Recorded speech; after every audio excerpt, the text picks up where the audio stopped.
let's move to Spar, which is a wholesaler supplying its franchisee-owned stores around the region. And it's also in Ireland and in Switzerland. In fact, there's a Spar in Davos itself. Yeah, exactly. So those are the new acquisitions, and that creates a currency earnings observation. But remember, the core home business is the wholesaler with the tops and the build-its as well. But this one's bigger than you think. This is the third largest. Market cap is 37.7 billion rand. It's got a PE of 19.2 and a dividend yield of 3.4%. Again, let's just have a look at the share price graph to give us the context for our discussion. So the big liftoff was in the middle of 2014 when they bought very well from a timing point of view and got this new lease on life, which is a European-based hard currency business, which timing seems to be good. You can't argue with that share price graph in comparison to what we've just seen with the others, ShopRite and Woolworths. Look, Spar has done very, very well. Certainly their Ireland operation was, I suppose, the star.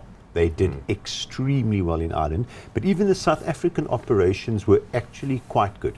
And you know, when you go into a new Spar, because there are still a couple of grotty Spars to be honest, but if you go into a new Spar now, it's very good. You know, it's up to Woolworths, it's up to the Pick and Pay show stores. It's actually a very, very good operation that they've got going, good merchandise, well displayed, and their turnover in South Africa has been good. Look, the Switzerland operation is still new, and quite frankly, the results there were disappointing.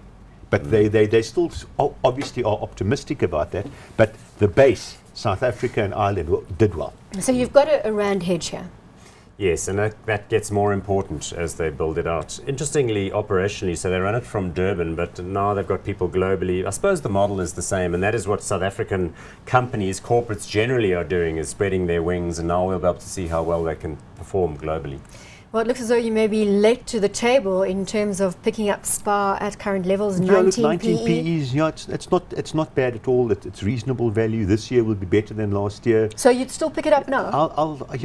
I think so, yes. There's a bit of a Brexit concern, I suppose, but that's not going to stop people in the UK and Ireland eating, so I'll go hot on this one. You're going to go hot? Yeah, You're hot as well, Wayne? Correct.